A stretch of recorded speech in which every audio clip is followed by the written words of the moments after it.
السلام علیکم ورحمۃ اللہ وبرکاتہ۔ الحمد للہ رب العالمین والعاقبۃ للمتقین والصلاة والسلام علی اشرف الانبیاء والمرسلین نبینا محمد وعلی آلہ وصحبہ اجمعین ومن تبعہم بإحسان الی یوم الدین، اما بعد۔ کل کے درس میں حدیث نمبر 210 بلوغ المرام من ادلۃ الاحکام کی پڑھی گئی تھی، لیکن چونکہ روایت لمبی تھی اس لیے اس کا کچھ حصہ باقی چھوڑ دیا گیا تھا۔ کل کے درس میں ہم لوگ یہاں تک پڑھے تھے وَلِابْنِ مَاجَهْ بِإِسْنَادِ مسلم۔ امام ابن ماجہ رحمہ اللہ نے مسلم کی سند سے یہ نقل کیا ہے حتی تطمئن قائما، حتی تطمئن قائما، یہاں تک کہ تم اطمینان سے کھڑے ہو جاؤ، کھڑے ہونے میں مطمئن ہو جاؤ، یعنی رکوع کے بعد اچھی طرح کھڑے ہو جاؤ۔ مسلم کی سند سے کیا مطلب ہے؟ مطلب ہے کہ امام مسلم رحمہ اللہ کی جو سند ہے اسی سند کے ساتھ اس حدیث کو یہاں پہ اس لفظ کا ذکر کیا گیا ہے۔ ابن ماجہ اس لیے کہا گیا کیونکہ امام مسلم رحمہ اللہ نے حدیث ذکر نہیں کی ہے، صرف سند کو ذکر کیا ہے، اس لیے حافظ ابن حجر العسقلانی رحمہ اللہ نے مسلم کی روایت کی بجائے ابن ماجہ کی روایت بیان کی ہے، کیونکہ یہاں الفاظ جو ہیں حتی تطمئن قائما یہ ابن ماجہ کے ہیں اور سند مسلم کی ہے۔ اب مسلم کی سند میں حدیث نہیں ہے، صرف سند ذکر کی گئی ہے۔ ومثله في حديث رفاعة بن رافع بن مالك عند أحمد وابن حبان، وفي لفظ لأحمد فأقم صلبك حتى ترجي العظام، وللنسائي وأبي داود من حديث رفاعة بن رافع إنها لن تتم صلاة أحدكم حتى يسبغ الوضوء كما أمره الله تعالى ثم يكبر الله تعالى ويحمده ويثني عليه، وفيها فإن كان معك قرآن فاقرأ وإلا فاحمد الله وكبره وهلله، ولأبي داود ثم اقرأ بأم القرآن وبما شاء الله، ولابن حبان ثم بما شئت۔ یہاں پر اب یہ حدیث نمبر 210 مکمل ہوئی۔ دیکھیے جہاں حدیث شروع ہوئی ہے اس میں ایک صحابی کا نام آیا ہے رفاعہ بن رافع بن مالک، رفاعہ بن رافع بن مالک رضی اللہ تعالیٰ عنہ۔ رفاعہ یہ نام ہے، ان کی کنیت ابو معاذ تھی۔ رفاعہ بن رافع بن مالک الزرقی الانصاری المدنی، یہ انصاری صحابی ہیں۔ زرقی یہ قبیلے کی طرف غالباً نسبت ہے، مدینہ کے تھے، مشہور صحابی ہیں۔ یہ اپنے والد کے ساتھ بیعت عقبہ میں حاضر تھے۔ مکہ کے اندر ہجرت سے پہلے میٹنگ ہوئی تھی، مدینہ کے کچھ مسلمان آئے تھے، تو اسی کا نام ہے بیعت عقبہ۔ ان کے والد کے سلسلے میں مشہور ہے کہ انصار میں سب سے پہلے اسلام قبول کرنے والے رافع، رفاعہ بن رافع، رفاعہ کے والد کا نام ہے رافع، رافع بن مالک۔ یہ کون ہے؟ انصار میں سب سے پہلے اسلام قبول کرنے والے۔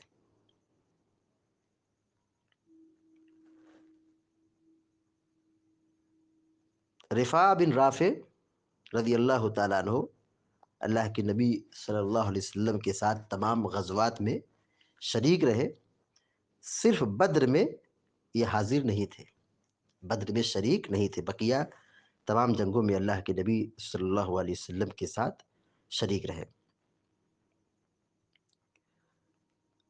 امیر معاویہ رضی اللہ تعالیٰ عنہ کی خلافت کے شروع میں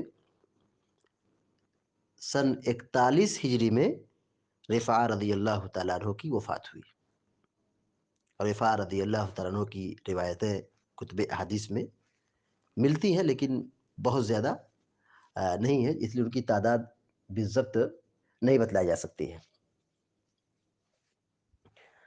اب آئیے حدیث کی طرف۔ ومثله في حديث رفاعة بن رافع بن مالك عند أحمد وابن حبان، مسند احمد اور صحیح ابن حبان میں رفاعہ بن رافع بن مالک کی روایت میں کیا لفظ ہے؟ وفی لفظ احمد، مسند احمد کی جو الفاظ ہیں، فَأَقِمْ صُلْبَكَ حَتَّى تَرْجِعَ الْعِظَامُ، فَأَقِمْ صُلْبَكَ، اقیم مانے سیدھا کرو، اقیم مانے قائم کرو، مطلب سیدھا کرو، صلب مانے پیٹھ، صلب مانے پیٹھ، حَتَّى تَرْجِعَ الْعِظَامُ، رجع یرجو مانے ہوتا لوٹنا، حَتَّى تَرْجِعَ یہاں تک کہ لوٹ جائے، العظام ہڈیاں، عظم مانے ہڈی جمع عظام، حتی ترجع العظام یہاں تک کہ ہڈیاں لوٹ جائے۔ مسند احمد کی جو الفاظ ہیں وہ اسی طرح ہے، فَأَقِمْ صُلْبَكَ حَتَّى تَرْجِعَ العظام۔ ومثله في حديث رفاعة بن رافع بن مالك عند أحمد وابن حبان، جیسے ابن ماجہ کی روایت میں حتی تطمئن قائما لفظ ہے، اسی طرح مسند احمد اور صحیح ابن حبان میں رفاعہ بن رافع بن مالک کی روایت میں بھی اسی طرح ہے،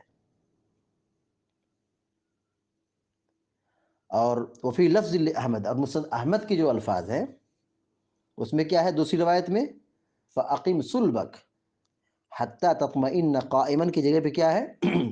فَأَقِمْ صُلْبَكَ، اپنی پیٹھ کو سیدھی کرو، حَتَّى تَرْجِعَ الْعِظَامُ یہاں تک کہ ہڈیاں اپنی اپنی جگہ پر، اپنے اپنے مقام پر واپس لوٹ جائے۔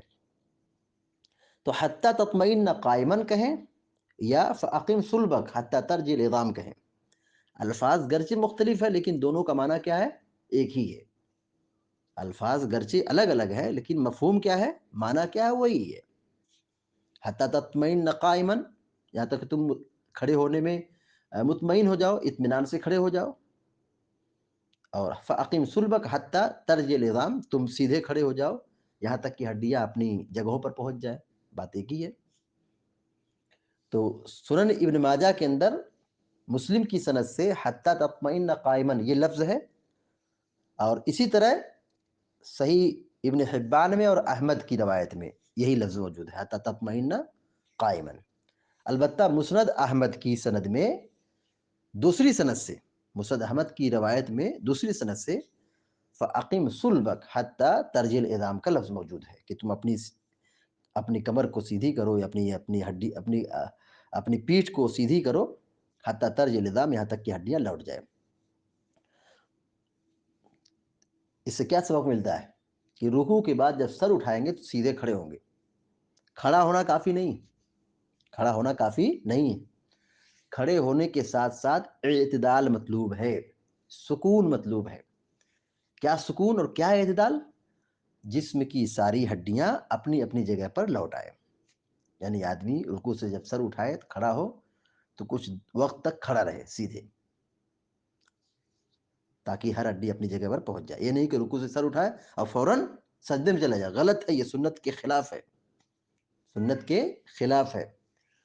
اعتدال مطلوب ہے، سکون مطلوب ہے، اطمینان مطلوب ہے۔ حدیث میں کیا کہا گیا؟ کہ ہر ہڈیاں اپنی اپنی جگہ پر لوٹ آئے۔ رکوع کے بعد جو کھڑے ہوتے ہیں، بعض علماء نے اس حدیث سے استنباط یہ کیا ہے کہ جیسے رکوع سے پہلے آدمی کھڑا تھا، یعنی سینے پر اپنا ہاتھ باندھا تھا، اسی طرح رکوع کے بعد بھی اپنے ہاتھ کو سینے پہ باندھ لے گا، کیونکہ حدیث میں کیا کہا گیا کہ اپنی کمر کو سیدھی کرو، اپنی پیٹھ کو سیدھی کرو، یہاں تک کہ ہر ہڈی اپنی جگہ پہ پہنچ جائے۔ تو بعض علماء نے یہ استنباط کیا ہے کہ جیسے رکوع سے پہلے کھڑے تھے ہاتھ باندھ کر کے، ویسے ہی رکوع کے بعد قومہ میں جو کھڑے ہوتے ہیں وہ بھی ہاتھ باندھ کے کھڑے ہو۔ یہ بعض علماء کا استدلال ہے، لیکن درست اور جمہور علماء کی رائے یہی ہے، دلائل کی روشنی میں یہی صحیح لگتا ہے واللہ عالم، کہ آدمی اپنے دونوں ہاتھ کو چھوڑ دے، آدمی اپنے دونوں ہاتھ کو چھوڑ دے، یعنی باندھنا نہیں ہے، دونوں ہاتھ کو نیچے چھوڑ دینا ہے، جس کو نماز کی اصطلاح میں ارسال کہا جاتا ہے۔ کیا کہا جاتا ہے؟ ارسال، یعنی ہاتھ باندھنا نہیں ہے، ارسال کا معنی ہوتا ہے چھوڑنا، یعنی ہاتھ کو نیچے چھوڑ دیں گے، باندھیں گے نہیں، اور یہی کیا ہے؟ راجح ہے۔ اس کے آگے دیکھیے وَلِلنَّسَئِيِّ وَأَبِي دَاؤُودَ مِنْ حَدِيثِ رِفَاعَةَ بْنِ رَافِعٍ إِنَّهَا لَن تَتِمَّ صَلَاةُ أَحَدِكُمْ حَتَّى يُسْبِغَ الْوُضُوءَ كَمَا أَمَرَهُ اللَّهُ تَعَالَى۔ اور سنن نسائی اور ابو داؤد میں رفاعہ بن رافع رضی اللہ تعالیٰ عنہ کی جو حدیث ہے، اس میں کیا ہے؟ إِنَّهَا لَن تَتِمَّ صَلَاةُ أَحَدِكُمْ، دیکھو تم میں سے کسی کی نماز مکمل نہیں ہوگی، حتی یسبغ الوضوء، یہاں تک کہ وہ وضو کو مکمل بنائے، اچھی طرح بنائے، کما امرہ اللہ تعالیٰ، جیسے اللہ نے حکم دیا ہے، اللہ نے جیسے وضو بنانے کا حکم دیا ہے، آدمی ویسا وضو بنائے تب اس کی نماز کیا ہوگی؟ قبول ہوگی۔ لن تتم، لن تتم مانے مکمل ہونا، لن تتم ہرگز مکمل نہیں ہوگی، لن تتم ہرگز مکمل نہیں ہوگی، صلاۃ نماز، صلاۃ احدکم تم میں سے کسی کی نماز، لن تتم صلاۃ احدکم تم میں سے کسی کی نماز مکمل نہیں ہوگی، یعنی صحیح نہیں ہوگی، قبول نہیں ہوگی، حتی یسبغ الوضوء، کل کے درس میں یہ لفظ آیا تھا فاسبغ الوضوء، اسبغ یسبغ مانا ہوتا ہے مکمل کرنا، اچھی طرح کرنا، حتی یسبغ الوضوء یہاں تک کہ وضو کو مکمل کرے، اچھی طرح وضو بنائے، کما امرہ اللہ تعالی جیسا کہ اللہ نے اسے حکم دیا ہے، امر مانے حکم دینا، کما امرہ اللہ تعالی جیسا کہ اللہ تعالیٰ نے اس کو حکم دیا ہے، یعنی جیسے اللہ تعالیٰ کا حکم ہے آدمی اس طرح وضو بنائے، یعنی شریعت میں جیسے اللہ کے نبی علیہ السلام وضو کا طریقہ بتایا ہے، آدمی پہلے ہاتھ دھلے، کلی کرے، ناک میں پانی چڑھائے، چہرہ دھلے، داڑھی کا خلال کرے، اور دائیں ہاتھ کو دھلے، پھر بائیں ہاتھ کو دھلے، پھر سر کا مسح کرے، پھر بائیں پیر کو دھلے، پھر پہلے دائیں پیر کو دھلے، پھر بائیں پیر کو دھلے، یہ وضو کا مختصر طریقہ ہے، اور آپ نے بلوغ المرام میں جہاں وضو کا چیپٹر گزرا ہے آپ نے صراحت کے ساتھ پڑھی ہے، تو جیسے اللہ نے وضو کا حکم دیا ہے ویسے ہی وضو بناؤ۔ اس کے آگے کہا ثم یکبر اللہ تعالی، پھر اللہ کی تکبیر بیان کرے، ثم یکبر اللہ تعالی، پھر تکبیر کہے، اللہ اکبر کہے، یکبر من تکبیر کہنا، اللہ کی بڑائی بیان کرے، اللہ اکبر کہے، ثم یکبر اللہ تعالی، ثم من پھر، ثم یکبر اللہ تعالی پھر وہ اللہ اکبر کہے، وضو بنا لے، وضو بنانے کے بعد اللہ اکبر کہے، یعنی اللہ اکبر کہے تو اس وقت آدمی کا چہرہ قبلہ کی طرف ہونا چاہیے، کعبہ کی طرف ہونا چاہیے۔ تو پہلی شرط کیا ہے؟ وضو ہے، وضو کے بعد کیا شرط ہے؟ آدمی اللہ اکبر کہے، تکبیر کہنا شروع میں ضروری ہے، تکبیر کے علاوہ کوئی دوسرا کہے کہ نماز میں داخل ہو، نماز نہیں، نماز میں داخل ہونے کے لیے تکبیر ضروری ہے، کہا ثم یکبر اللہ تعالی، پھر اللہ اکبر کہے، تکبیر کہے، وَيَحْمَدَهُ وَيُثْنِي عَلَيْهِ، اور اللہ کی حمد و ثنا بیان کرے، حمد یحمد تعریف بیان کرنا، حمد یحمد تعریف بیان کرنا، وَيُثْنِي عَلَيْهِ وَيُثْنِي عَلَيْهِ اثنا یثنی تعریف بیان کرنا، جس کو کہیں گے حمد و ثنا، حمد مانے تعریف، ثنا مانے تعریف، وَيُثْنِي عَلَيْهِ اور اللہ کی تعریف بیان کرے. کیا ہے تعریف؟ بعض علماء نے کہا کہ یہاں حمد و ثنا سے مراد کیا ہے؟ دعائے استفتاح، اللہ باعث بینی و بین خطایا کما بعدت بین المشرق والمغرب، یہ دعا ہے. یا سبحانک اللہم بحمدک، یہ دعا ہے. تو بعض علماء نے کہا ہے کہ یہ دعائے ثنا پڑھے، دعائے استفتاح پڑھے. لیکن بعض علماء نے یہ کہا کہ یہاں پر سورہ فاتحہ مراد ہے. کیا مراد ہے؟ سورہ فاتحہ. کہ سورہ فاتحہ یہ اللہ تعالیٰ کی حمد ہے، اللہ تعالیٰ کی تعریف ہے. وَيَحْمَدَهُ وَيُثْنِي عَلَيْهِ، پھر اللہ کی حمد و ثنا بیان کرے، تعریف بیان کرے. اس میں دو قول ہیں. حمد و ثنا سے مراد کیا ہے؟ دعائے استفتاح. اور بعض علماء نے کہا کہ دعائے استفتاح نہیں بلکہ سورہ فاتحہ مراد ہے. وفیہا، اور اسی حدیث میں یہ ہے، فَإِن كَانَ مَعَكَ قُرْآنٌ فَقْرَأْ، فَإِن كَانَ مَعَكَ قُرْآنٌ، اور اگر تمہارے ساتھ قرآن ہو، یعنی تمہیں قرآن یاد ہو، فقرا تو اسے پڑھو، اقرا پڑھو، فقرا پڑھو. فَإِن كَانَ مَعَكَ قُرْآنٌ، فَإِن مانے اگر، مَعَكَ تمہارے ساتھ یعنی تمہارے دل میں، قرآن القرآن قرآن مطلب قرآن کی صورتیں یاد ہو، فقرا تو اسے پڑھو. یعنی اگر قرآن یاد ہو تو قرآن پڑھو. وَإِلَّا فَحْمَدِ اللَّهِ، اور اگر یاد نہیں ہے، فحمد اللہ تو اللہ کی حمد و ثنا بیان کرو، الحمدللہ کہو. وَإِلَّا فَحْمَدِ اللَّهِ، اگر قرآن یاد نہیں ہے تو کیا کرو؟ فحمد اللہ، الحمدللہ کہو. وَكَبِّرْهُ، اس کی تکبیر بیان کرو یعنی اللہ اکبر کہو. وَحَلِّلْهُ، اور لا الہ الا پڑھو. حلل یحلل تحلیل، لا الہ الا پڑھنا، لا الہ الا اللہ پڑھنا. فَحْمِدْهُ، یا فحمد اللہ، الحمدللہ کہو، اللہ کی تعریف بیان کرو. وَكَبِّرْهُ، اللہ اکبر کہو. وَحَلِّلْهُ، لا الہ الا پڑھو. یعنی اگر قرآن یاد ہے، سورہ فاتحہ یاد ہے تو پڑھو اس کو. اور اگر بندے کو کچھ بھی یاد نہیں ہے، کوئی آیت بھی یاد نہیں ہے، بالکل نادان ہے، نہ سمجھ ہے، کچھ بھی یاد نہیں ہے، نہ سورہ فاتحہ یاد ہے، نہ قل هو اللہ احد یاد ہے، نہ انا اعطیناک یاد ہے، یعنی قرآن کی کچھ بھی صورت یا کوئی آیت یاد نہیں ہے، تو کیا کرے گا وہ؟ ایسا آدمی کیا کرے گا؟ ہمارا دن کتنا آسان ہے. اگر سورہ فاتحہ یاد نہیں ہے، کوئی صورت یاد نہیں ہے، اور ایسے لوگ بالکل نہ کے برابر ہیں، ملین میں کوئی اکا دکا آدمی ہوگا جسے کچھ نہ یاد ہو. کیا سنتے سنتے سورہ فاتحہ یاد ہو جاتی ہے، یا کچھ چھوٹی چھوٹی صورتیں جو بچپن ہی میں یاد ہو جاتی ہیں. علی کل حال اگر کسی کو یاد نہ ہو، کوئی نادان نہ سمجھ ہو، تو شریعت میں اس کا طریقہ بتایا گیا ہے، اس کا مسئلہ بتلایا گیا ہے. وَإِلَّا فَحْمَدِ اللَّهِ، اور اگر قرآن یاد نہیں ہے تو الحمدللہ کہو، نماز میں الحمدللہ کہو. وَكَبِّرْهُ، اللہ اکبر کہو. وَحَلِّلْهُ، اور لا الہ الا اللہ کہو. اب سبحان اللہ، الحمدللہ، اللہ اکبر، یہی پڑھتے رہیں، یہی پڑھتے رہیں، یہی پڑھتے رہیں. اگر سورہ فاتحہ یاد نہیں ہے تو مقتدی کو کیا کرنا چاہیے؟ یہی پڑھتے رہنا چاہیے، سبحان اللہ، الحمدللہ، لا الہ الا اللہ، اللہ اکبر، یہی ذکر و اذکار پڑھتے رہنا چاہیے. وَلِأَبِي داؤد، اور ابو داؤد کی روایت میں کیا لفظ ہے؟ ثُمَّ اقْرَأْ بِأُمِّ الْقُرْآنِ. ابو داؤد کی روایت میں یہ ہے کہ تمہیں جو قرآن یاد ہو پڑھو، اس کی جگہ پہ کیا ہے؟ ثُمَّ اقْرَأْ بِأُمِّ الْقُرْآنِ، ام القرآن یعنی سورۃ الفاتحہ پڑھو. ثُمَّ اقْرَأْ، پھر پڑھو، یعنی اللہ اکبر کے بعد کیا پڑھو؟ سورہ فاتحہ پڑھو. کیوں سورہ فاتحہ پڑھو؟ کیونکہ سورہ فاتحہ کے بغیر کوئی نماز نہیں ہوتی. لا صلاۃ لمن لم یقرأ بفاتحۃ الکتاب، ہر نماز میں، ہر رکعت میں سورہ فاتحہ پڑھنا فرض ہے، رکن ہے. ثم اقرأ بأم القرآن، پھر تم سورہ فاتحہ پڑھو. وبما شاء اللہ، اور مزید جو اللہ نے چاہا، مطلب اس کے ساتھ جو چاہو اور پڑھ لو، جتنا یاد ہے، جتنی تم پڑھ سکتے ہو، تمہاری آسانی ہو پڑھ لو، ہمارا دین آسان ہے.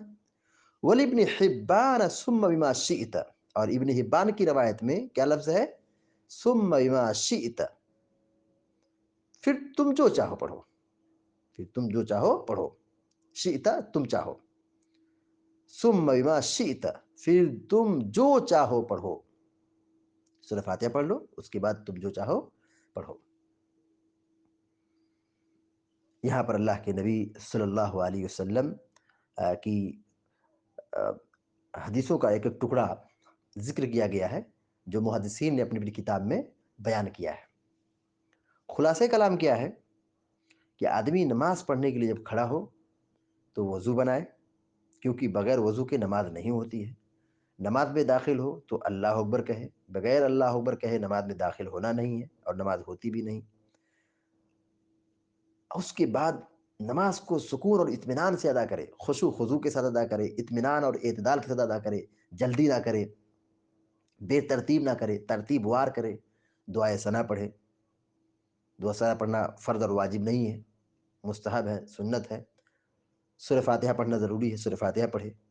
اس کے بعد جو صورت یاد ہو وہ پڑھے، رکوع کرے، رکوع کے بعد سیدھے کھڑے ہو۔ کھڑا ہونا صرف کافی نہیں ہے، کھڑے ہونے کے ساتھ ساتھ وہ ٹھہرے اور قوما کی جو دعا ہے وہ دعا پڑھے، یہاں تک کہ جسم کی ساری ہڈیاں اپنی جگہ پہ پہنچ جائے۔ یعنی اطمینان اور اعتدال نماز کا یہ حسن ہے اور نماز کا یہ رکن ہے، نماز کی یہ زینت بھی ہے اور نماز کے لیے یہ واجب بھی ہے، ضروری بھی ہے۔ اس کے بغیر نماز نہیں ہوتی ہے، جیسا کہ کل کے درس میں اس حدیث کی طرف اشارہ کیا گیا تھا کہ ایک آدمی آئے اور انہوں نے نماز پڑھی اور جلدی جلدی نماز پڑھی۔ آپ نے کہا جاؤ تم پھر دوبارہ نماز پڑھو، ان کو کئی مرتبہ واپس کیا، کئی مرتبہ واپس کیا، تو آپ نے پھر ان کو نماز کا طریقہ مکمل بتایا۔ اس میں خصوصی تعلیم یہی تھی کہ تم اطمینان اور اعتدال کو ملحوظ رکھو، اطمینان اور اعتدال کے ساتھ نماز ادا کرو۔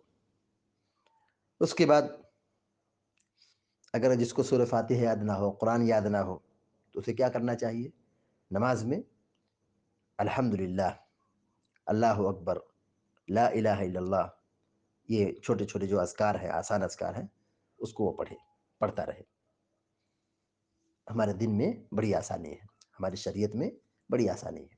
اللہ تعالیٰ سے دعا ہے کہ اللہ تعالیٰ ہم سب کو، آپ سب کو نیک عمل کی توفیق عطا فرمائے، یا رب العالمین۔ وصلی اللہ علی نبینا محمد وسلم تسلیما کثیرا۔ السلام علیکم و رحمۃ اللہ وبرکاتہ۔